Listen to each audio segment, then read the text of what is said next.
A 23-year-old, you heard that right, will become the next mayor of Bogalusa. Tyrin Truong started his campaign because he just didn't like what he was seeing in the city. Now he's positioned to do something about it. Well, I've been telling people I'm young, but I can get it done. I think we have more energy, we have new ideas, we have the drive to get it done. So I'm looking forward to it. Tonight's crime report, a big one. The mayor of Bogalusa is under arrest. He's accused in a drug ring investigation. Bogalusa Mayor Tyrin Truong was arrested by Louisiana State Police this morning and booked into the Washington Parish Jail. Come on now, dawg.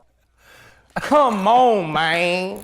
We talk a lot about bad mayors on this channel. And let me tell you, this one may take the cake. When I first saw this headline, I thought there's no way that this could be real. A 23-year-old mayor with big promises and then a scandal that is almost too wild to believe. Meet Tyrin Truong, the youngest mayor in Bogalusa's history, who went from a symbol of hope to tabloid headline faster than you can say to be documentary. So let's break down this whole thing that just spiraled out of control.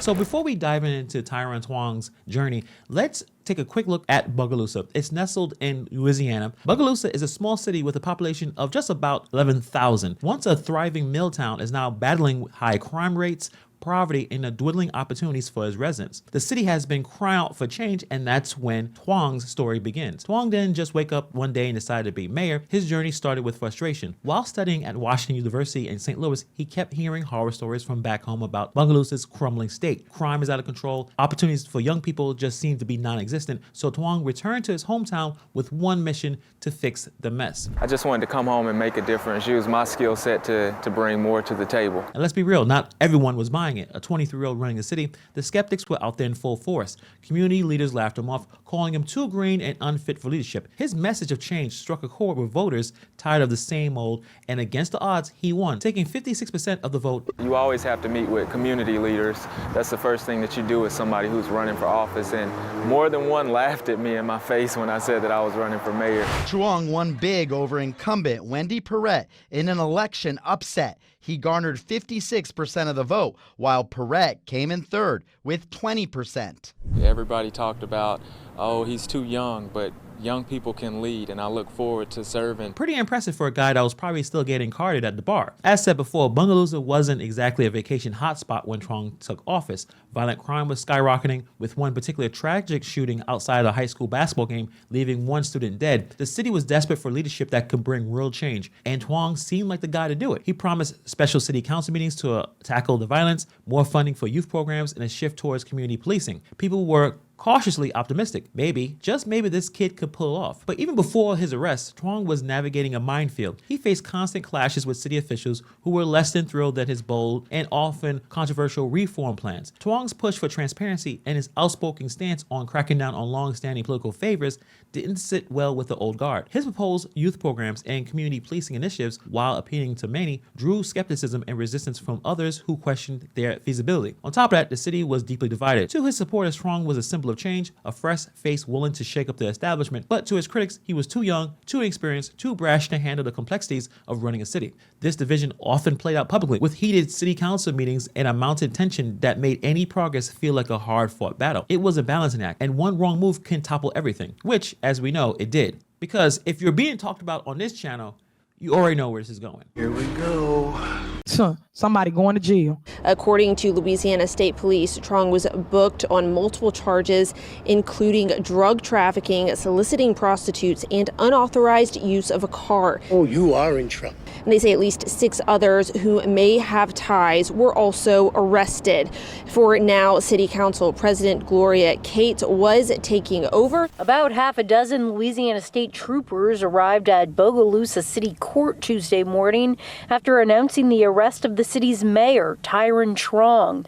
The 25-year-old mayor and 6 others are accused of being part of a drug trafficking organization out of Bogalusa. Everything came crashing down. One morning, the Louisiana State Police knocked on Truong's door and arrested him on a laundry list of charges: drug trafficking, soliciting prostitutes, and the unauthorized use of a vehicle. The mayor, who has been talking about cleaning up the streets, now is accusing of running in the same circles with the city's worst offenders. I mean, cleaning up the streets. This guy was allegedly running the streets like a kingpin. Was he moonlighting as some sort of Breaking Bad character? Well, we're running short on time, so,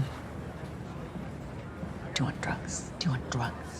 This was absolutely insane. In April 2024, the Louisiana State Police narcotics team launched a sweeping investigation into the drug trafficking organization operating in Bogalusa area. Investigators claim that Truong was a part of a drug trafficking ring that used social media to move opioids, weed, and MDMA. The profits allegedly funneled into buying illegal firearms. And the scandal didn't stop with that. 6 others were implicated, with hence more arrests could be coming. These weapons were linked to violent crimes in the Bogalusa area. With mounting evidence, authorities used multiple search and arrest warrants for those who were involved in this drug trafficking organization. And to top it all off, Truong was also accused of soliciting prostitutes. That's probably the one charge that might seem something that most politicians probably dabble in, but still, supporters quickly jumped to his defense, arguing that these charges were bogus and fueled by racial and political bias. He's not guilty of any charges, you know, and I'm gonna back him to the end because he's innocent. Our city has so much racism, so much bigotry, so much hatred. There's such a division of white and black, even in the areas that we live.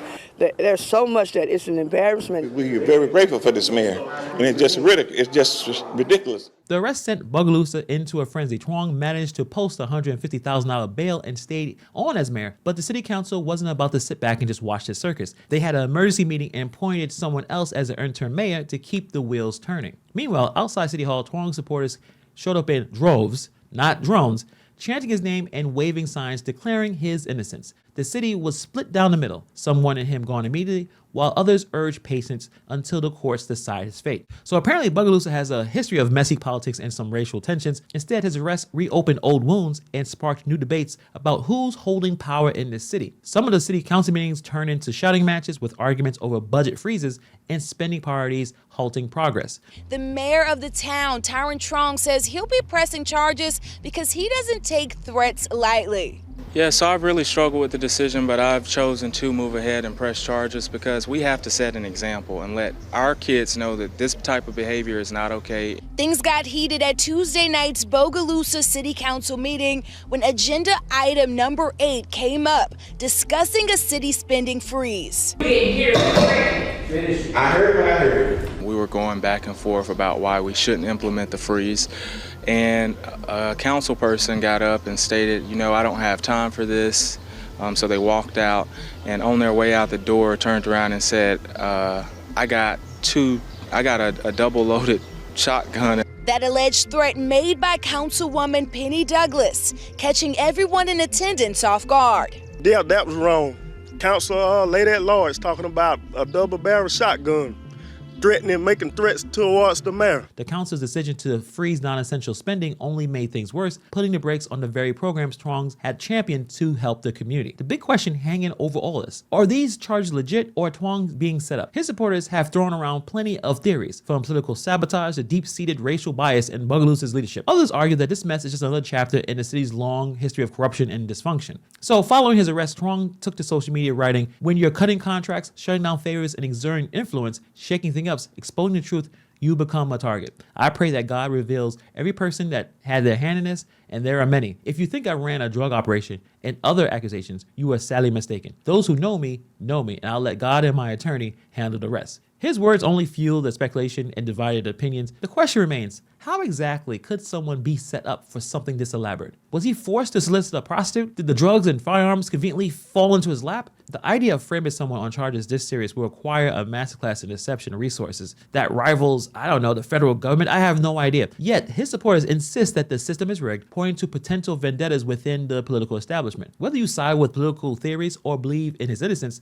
the stakes couldn't be higher. So the city of Bogalusa is stuck in a limbo. On one hand, the city still has all its problems that Truong was elected in the first place to handle: crime, lack of opportunities, a struggling economy. And on the other hand, the leader is now the center of a scandal that is sucking up all the oxygen, him being a kingpin that likes prostitutes, allegedly. His legal battles are just the beginning. Whether he will be cleared or face serious consequences remain to be seen. Either way, the city's residents are just left confused and wondering if they ever going to see the change that they were promised. Tyrin Truong's story started as an inspirational tale of youthful ambition and desire to make a difference in his community. Now it's a cautionary tale about challenges of leadership, the perils of politics, and the weight of expectations, and the fact that sometimes you will elect someone that could possibly be a drug dealer. The future of Bogalusa hangs in a balance, and whatever happens next, this is going to be probably absolutely insane. So let me know what you guys think about this story. Do you live in this area? Let me know if you live near the area where this is happening. I would love to hear your thoughts. Thank you for taking time to watch this video,